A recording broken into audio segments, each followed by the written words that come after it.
Hello friends, स्वागत है आपका अपने यूट्यूब चैनल वंदना क्लासेस में। तो आज है 9 मार्च और 9 मार्च से संबंधित जितने भी करंट अफेयर क्वेश्चन बने हैं उन सभी क्वेश्चंस को हमने अपनी इस वीडियो में लिया है। वीडियो बहुत ही महत्वपूर्ण होने वाली है, बहुत ही शानदार होने वाली है और आप वीडियो पर अंत तक बने रहें। तो इसी प्रकार क्वेश्चन नंबर फर्स्ट है, अंतर्राष्ट्रीय महिला दिवस कब मनाया गया है? तो अभी अंतर्राष्ट्रीय महिला दिवस मनाया गया है 8 मार्च को। इस बार की थीम रही है, UN थीम रही है जो डिजिटल और all innovation and technology for gender equality है। इसी के साथ में UN के अनुसार पुरुषों की तुलना में 259 मिलियन कम महिलाएं इंटरनेट का यूज़ कर पाती हैं और पहली बार 1917 में रूसी महिलाओं ने रोटी और शांति की मांग के लिए विरोध प्रदर्शन किया था और इसी दिन महिलाओं को वोट देने का अधिकार दिया गया था। और इसी के उपलक्ष्य में 8 मार्च उस दिन 8 मार्च को अंतर्राष्ट्रीय महिला दिवस मनाया जाता है। ऑप्शंस को तो ऑप्शंस 24 जनवरी को मनाया जाता है राष्ट्रीय बालिका दिवस, 2 फरवरी को वर्ल्ड वेटलैंड डे मनाया जाता है, 4 फरवरी को विश्व कैंसर दिवस मनाया जाता है। तो ये प्रमुख इंपॉर्टेंट डे थे जो कि सेलिब्रेट किए गए हैं अभी। नेक्स्ट क्वेश्चन है, हाल ही में दुनिया के महासागर निकायों की रक्षा के लिए किसने पहली उच्च समुद्र संधि पर हस्ताक्षर किए हैं? तो अभी दुनिया के महासागर निकायों की रक्षा करने के लिए UN ने उच्च समुद्र संधि पर हस्ताक्षर किए हैं। तो इसकी कुछ डिटेल पढ़ेंगे।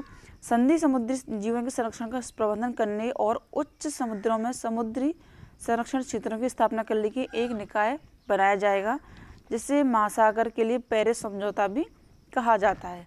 इस संधि का उद्देश्य समुद्र के खनन जैसे प्रभावित प्रभावों से रक्षा करना है। यह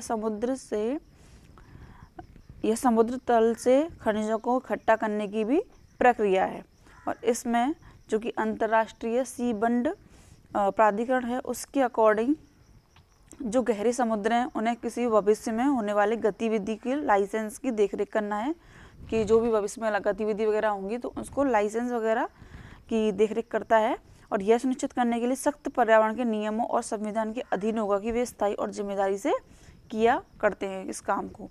तो अभी UN के द्वारा उच्च समुद्र संधि पर हस्ताक्षर किए गए हैं। तो अभी UNDP है यूनाइटेड नेशन डेवलपमेंट प्रोग्राम। तो इसके जो हेड है वो हो जाएंगे अचीम स्टैंडर। स्थापना हुई थी 22 नवंबर 1965 को। UNEP united nation environmental programme, तो इसके भी हेड हो जाएंगे इंगर एंडरसन और स्थापना हुई थी 5 जून 1972 को। UN के भी हेड हैं एंटोनियो गुटेरस और अभी ILO, तो ILO जो इंटरनेशनल लेबर ऑर्गेनाइजेशन है उसके हेड हो जाएंगे गिलबर्ट होंगो। इसका मुख्यालय है जेनेवा स्विट्जरलैंड में और अभी भारत की तरफ से गिरीश चंद्र मुर्मू को ILO के लिए चुना गया है। तो ये कुछ इंपॉर्टेंट फैक्ट थे। नेक्स्ट क्वेश्चन है, हाल ही में किसे सौर ऊर्जा में सर्वश्रेष्ठ योगदान के लिए CBIP अवार्ड 2022 से सम्मानित किया गया है? तो अभी सौर ऊर्जा में सर्वश्रेष्ठ योगदान के लिए किया गया है भेल को। तो भेल भारत हैवी इलेक्ट्रिकल्स लिमिटेड को अभी CBIP अवार्ड दिया गया है, जो कि भेल एक भारतीय केंद्रीय सार्वजनिक क्षेत्र का उपक्रम है और सरकार के स्वामित्व वाली सबसे बड़ी बिजली उत्पादन उपकरण निर्माता है। यह भारत के स्वामित्व और भारतीय उद्योग मंत्रालय के प्रशासनिक नियंत्रण के अधीन काम करती है। यह सौर ऊर्जा और पवन ऊर्जा होती है, उसके लिए इसे सर्वश्रेष्ठ योगदान दिया गया है, अभी मतलब अवार्ड दिया गया है। नेक्स्ट क्वेश्चन है, ACI के वार्षिक सेवा गुणवत्ता के अनुसार एशिया प्रशांत क्षेत्र का सबसे स्वच्छ व सबसे अच्छा हवाई अड्डा कौन सा है?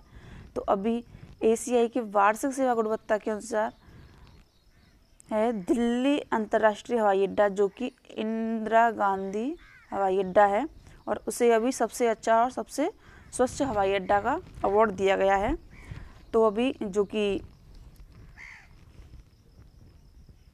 ACI, तो ACI के बारे में पढ़ेंगे। तो इसकी स्थापना होती है 1991 में। हेडक्वार्टर है इसका मॉन्ट्रियल कनाडा और इसके सदस्य जो कि लगभग 2000 हवाई अड्डों का संचालन करते हैं और उसी में से अभी इसे अवार्ड दिया गया है दिल्ली अंतर्राष्ट्रीय हवाई अड्डे को। नेक्स्ट जो हमारे ऑप्शन हैं उनकी तरफ देखेंगे हम, तो जेवर एयरपोर्ट जो कि देश का सबसे बड़ा इंटरनेशनल एयरपोर्ट बन रहा है अभी। केम्पेगौड़ा हवाई अड्डा जो कि बेंगलुरु में स्थित है और भारत एवं दक्षिण एशिया के सर्वश्रेष्ठ हवाई अड्डा का अभी उसको अवार्ड मिला है। और शिवमोगा हवाई अड्डा जिसका कि अभी अनावरण किया गया है और कर्नाटक में इसको बनाया गया है,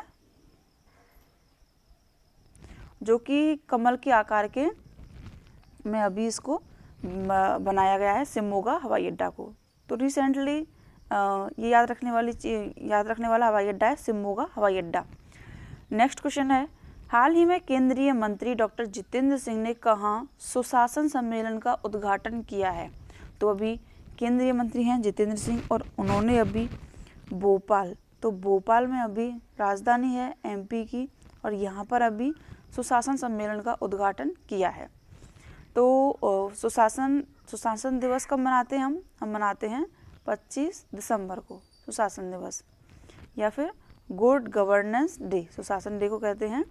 अभी भोपाल में भी क्या क्या आयोजित हुआ है? तो अभी भोपाल में द्रौपदी मुर्मू ने 7वां अंतर्राष्ट्रीय धर्म सम्मेलन को आयोजित किया था भोपाल में। ऑप्शंस देखेंगे अभी हम, तो मुंबई में काला घोड़ा कला महोत्सव जो कि आयोजन है उसका निर्माण किया गया, महोत्सव मनाया गया था। दिल्ली में वारिसू दिमावा महोत्सव का भी अनावरण किया था पीएम मोदी के द्वारा। और त्रिपुरा, मेघालय और नागालैंड में भी 3 राज्यों में चुनाव हुए हैं, जिसमें कि अभी माणिक शाह जो कि वहाँ के नए मुख्यमंत्री बने हैं वापस से।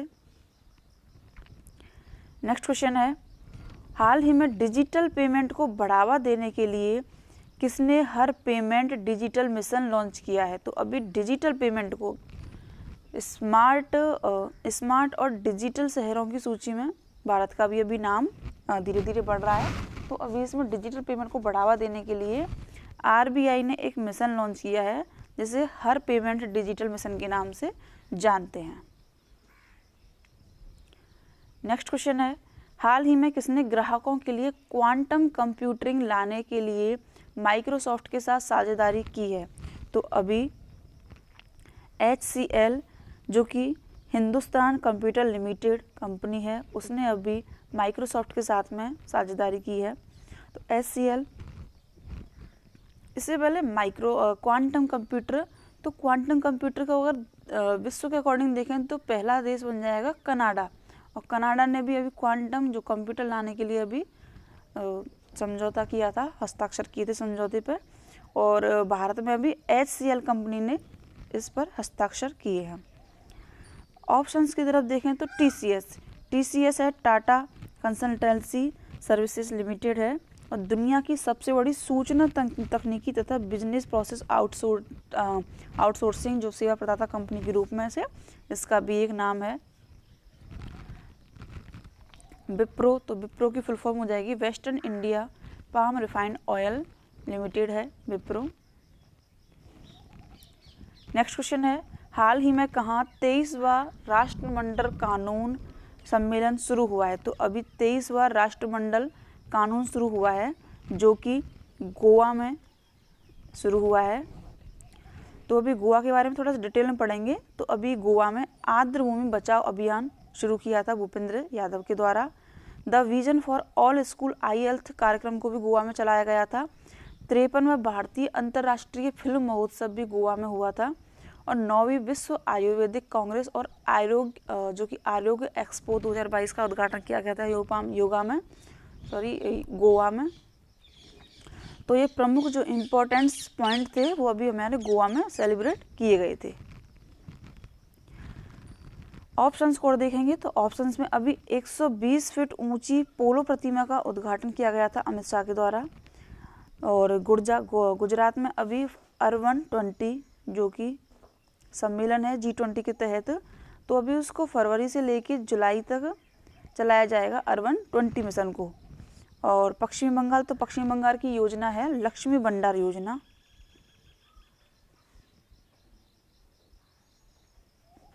इसको भी स्कॉच प्राइज मिला है, लक्ष्मी भंडार योजना को। नेक्स्ट क्वेश्चन है, हाल ही में शिक्षा मंत्री ने किस IIT में BS पाठ्यक्रम का शुभारंभ किया है? तो भी शिक्षा मंत्री ने शुभारंभ किया है IIT मद्रास में। तो IIT मद्रास के बारे में कुछ इंपॉर्टेंट पॉइंट हैं, उन्हें एक बार हम देखेंगे। केंद्रीय मंत्री अनुराग ठाकुर ने IIT रोपड़ में युवा उत्सव की शुरुआत की है। नेक्स्ट जनरेशन फ्यूल्स पर आईआईटी मद्रास ने डेनमार्क के साथ में समझौता किया है और आईआईटी मद्रास इसरो ने स्पेसलाइट प्रशिक्षण मॉड्यूल विकसित किया है। आईआईटी मद्रास ने राष्ट्रीय बौद्धिक संपदा पुरस्कार जीता है, इंपॉर्टेंट है। और आईआईटी मद्रास और नासा के शोधकर्ताओं ने अंतरिक्ष स्टेशन में सूक्ष्म जीवों का अध्ययन अभी किया है। इसी के साथ में अभी सारंग जो महोत्सव हुआ था उसका आयोजन भी यहाँ पर किया गया था, सारंग महोत्सव, जो कि स्टूडेंट्स के लिए सबसे बड़ा महोत्सव था ऑल इंडिया का।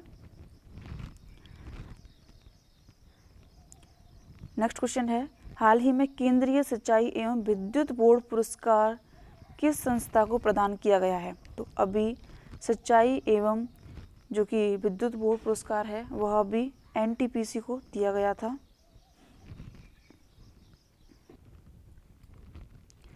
एनटीपीसी को दिया गया है और एनटीपीसी को एक और अवार्ड दिया गया है, एटीडी बेस्ट, जो कि एटीडी अवार्ड है वो अभी एनटीपीसी को दिया गया है। और जो भारत की सबसे बड़ी ताप विद्युत की कंपनी है एनटीपीसी।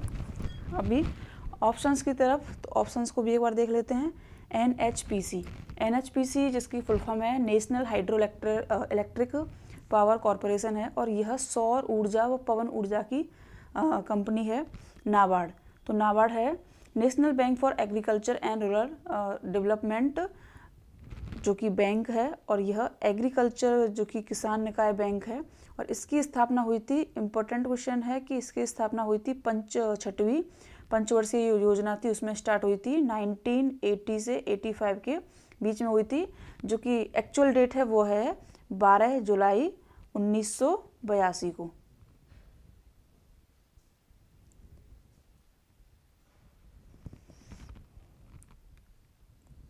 तो इसी के साथ में आज प्रश्नों की श्रृंखला को यहीं पर समाप्त करते हैं। अगर आपको वीडियो अच्छी लगी हो, हेल्पफुल लगी हो तो उसको लाइक करें, शेयर करें एंड सब्सक्राइब करें। Thank you for watching this video.